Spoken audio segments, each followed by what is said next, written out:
દોરડાના સહારે જીવન। સૂત્રાપાડામાં ભારે વરસાદે મુશ્કેલી વધારી છે। સૂત્રાપાડામાં છેલ્લા 2 દિવસથી 22 ઇંચથી વધુ વરસાદ નોંધાયો છે। સૂત્રાપાડાના ગામોમાં જનજીવન ખોરવાઈ ગયું। ઝાલા વડોદરા ગામના આ દ્રશ્યો છે। દોરડા પકડી બાળકો શાળાએ અભ્યાસ કરવા જવા માટે મજબૂર બન્યા। ગઈકાલે પણ ઝાલા વડોદરા ગામે મામલતદાર સહિતની ટીમ જેસીબી મશીન લઈ પાણીનો નિકાલ કરવા પહોંચી હતી, જે બાદ પણ હજુ કેટલાય વિસ્તારોમાં પાણી ઓસર્યા નથી। એટલા બાળકોને હવે એટલા વાડી વિસ્તારમાં જે રહેલા બાળકો છે ને સ્કૂલે મૂકવા જવા માટે થઈને કમર ઉપરના પાણી ઉપર પણ અમે આમાં નીકળેલા છે અને ઘણી વખત તો ઉપર માઈસો છે દબાણને કારણે રેસ ફૂટે જ્યારે હવે તો શરૂઆત છે ચોમાસાની પાણીના પ્રવાહથી જે આપણે આપણી પોતાની તો રાખવી ને બરાબર એના માટે થઈને દોરડા બાંધીએ જેથી કરીને કે શું છે તમને એક આધાર રહે બરાબર। હાલ અત્યારે ગોઠણ ઉપરનું પાણી છે, અત્યારે તો હાથર બરોબરનું પાણી છે લોકો રહે છે સામેના લોકો ઘણા બધા લોકો રહે છે જેમ ઉપર વાળી છે ને બધા નીકળે અહીંથી પછી હમણાં વાવણીનો સમય આવશે વરસાદ જેવો થાય ને વાવણીના સમયમાં પણ ઘણા બધા લોકો બિયારણ છે ખાતર સાબરી લઈને ઉપર જતા હોય છે। દરિયાની હોડી સોસાયટીમાં દોડી। જી હા, માંગરોળ પાસે બંદર સોસાયટીમાં પાણી એવા ઘૂસી ગયા કે અહીં તો નાવ દોડવા લાગી। સોસાયટીઓમાં પાણી ઘૂસતા લોકોએ બોટનો સહારો લેવો પડ્યો। બોટની મદદથી લોકોને બહાર ખસેડાયા હતા। માંગરોળના નીચાણવાળા વિસ્તારમાં હજુ પણ પાણી ભરેલા છે, જેના કારણે લોકોની સ્થિતિ દયનીય છે।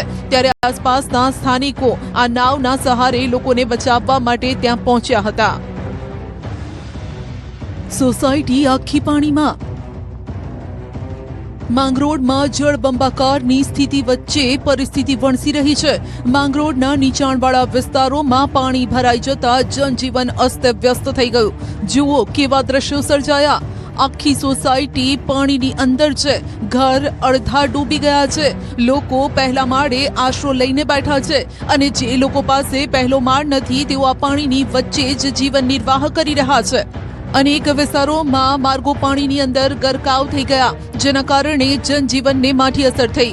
સાગર સોસાયટીના ઘરમાં પાણી ઘૂસી ગયા છે અને લોકો બોટની મદદથી સુરક્ષિત સ્થળે પહોંચી રહ્યા છે। લોકોને સોસાયટીમાંથી બહાર કાઢવા માટે આ રીતે બોટનો ઉપયોગ કરવામાં આવી રહ્યો છે। ન્યૂઝ 18 ની ટીમ બંદર વિસ્તારમાં પહોંચી છે માંગરોળના અને જે નવી સાગર સોસાયટીના દ્રશ્યો જોઈ શકો છો। ગઈકાલે જે રીતે જે તારાજીના દ્રશ્યો સર્જાયા હતા અને હાલ જે પાણી છે તે હજુ પણ સોસાયટીઓમાં છે।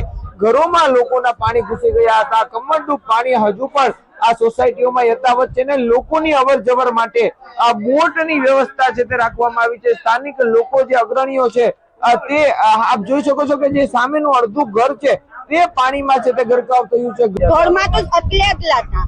હા, ઘરની પરિસ્થિતિ બહુ નબળી હતી। અમે નુકસાન થયું, બધી નુકસાન, અનાજ બધીનું જ નુકસાન થયેલું છે। ઘરમાં સામાન ને બધીની જ નુકસાન થયેલી છે। ખેતરોમાં પાણીનો પહેરો।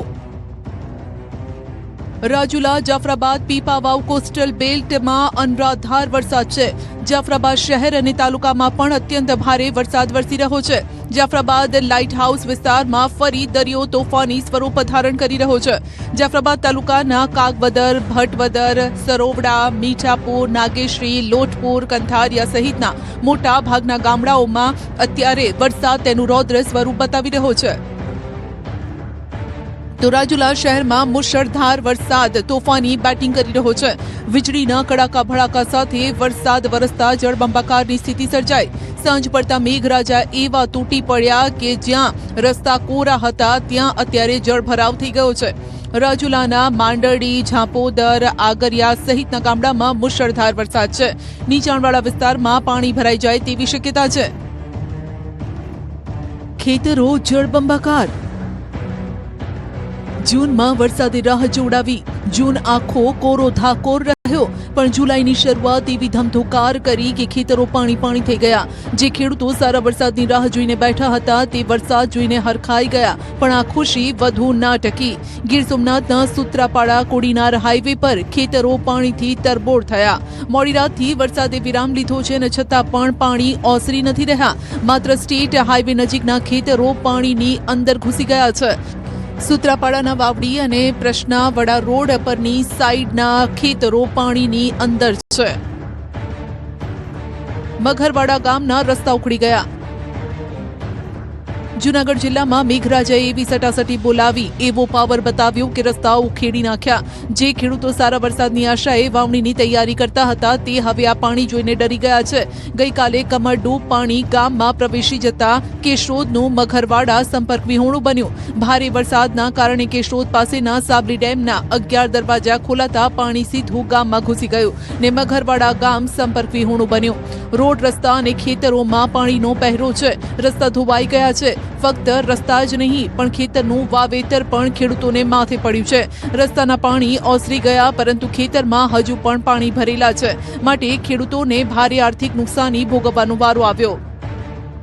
અટના લગન વરસાદની રાહ જોતા હતા પણ 3 દિવસથી સતત વરસાદ ચાલુ છે. એને લીધે ખોરાસાપા આવ્યો સાબલી ડેમ ઓવરફ્લો થતા કાલ સાંજથી ગામમાં પાણી આવી ગયું હતું. ગામ સંપર્ક વિહોણું બની ગયું હતું અને ભારે નુકસાની થઈ છે. બહુ હતી, ક્યાંય ઉતરાય એમ નહોતું, પોઝિશન નબળી, ગામ આખું પેક હતું અને રોડ રસ્તા તૂટી ગયા હતા, પારા તૂટી ગયા હતા કે આડાવરું જવાતું નહોતું. વાંથી વાંક એટલું પાણી હતું.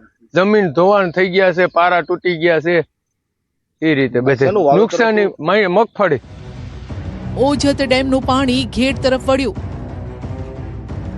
ભારે વરસાદના કારણે નદીઓમાં પૂરની સ્થિતિ છે.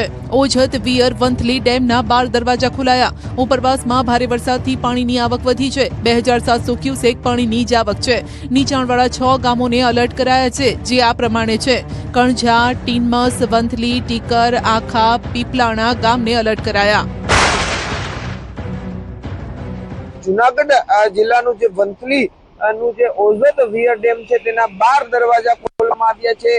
કારણ કે ગઈકાલે જે રીતે મેંદરડામાં એકી સાથે 13 ઇંચ જેટલો વરસાદ વરસ્યો અને તેના કારણે જે પાણી છે તે ઓઝત વિયર વંથલીમાં આવ્યું છે. તેના 12 દરવાજા ખોલાતા નીચાણવાળા વિસ્તારોને એલર્ટ કરવામાં આવ્યા છે. ખાસ કરીને આ જે પાણી છે તે ઘેડ પંથકમાં જશે ને ઘેડ પંથક જળબંબાકાર થશે. હાલ 6 ગામને એલર્ટ કરેલા છે આપણે નીચાણવાળા ગામ લોકોને ને 2700 ક્યુસેકની પાણીની આવક છે. ને નીચાણવાળા ગામ લોકોના નામ છે વંથલી, કણજા, આખા, ટીનમસ, ગાજોઈ, પીપલાણા સહિતને એલર્ટ કરેલા છે. કેટલા કલાકથી આ પાણી ક્યારે આવ્યું, ક્યારે ઓવરફ્લો થયું? એ કાલે સાંજના 6 વાગ્યાથી આપણે ઓવરફ્લો થયું. ગીર સોમનાથમાં વરસાદી તંત્રની પોલ પણ ખોલી નાખી. વરસાદના વિરામના કલાકો બાદ પણ પાણી ઓસરી નથી રહ્યા. વોર્ડ નંબર 1 હજુ પાણીમાં ગરકાવ છે. વેરાવળ નગરપાલિકાની કામગીરી સામે પણ સવાલો ઉભા થયા. રસ્તા પર પાણીનો પહેરો છે. લોકોનું કહેવું છે કે ભૂગર્ભ ગટરનું કામ થયું જ નથી અને હવે લોકો તેમના કારણે બીમાર પડશે. કારણ કે જો પાણી નહીં ઓસરે તો પછી લોકો રોગનો ભોગ બનશે.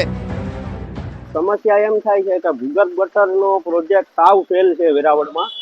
એના અનુસંધાને આ પાણી છે ને પેલા 1 કલાક પણ ન રહેતું. હવે અત્યારે 3 દિવસ થઈ ગયા તો આ ભૂગર્ભ ગટરમાંથી પાણી ક્યાંય બહાર જતું નથી. રજૂઆત નગરપાલિકામાં છેલ્લા 1 મહિનાથી કરેલી છે. વરસાદ તો હમણાં આવ્યો, પેલા પણ ગટરના પાણી ઘરોમાં ગરી જતા હતા.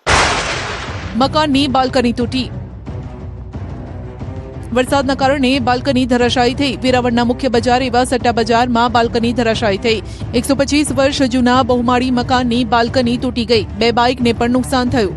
સદનસીબે કોઈ જાનહાનિ નથી થઈ.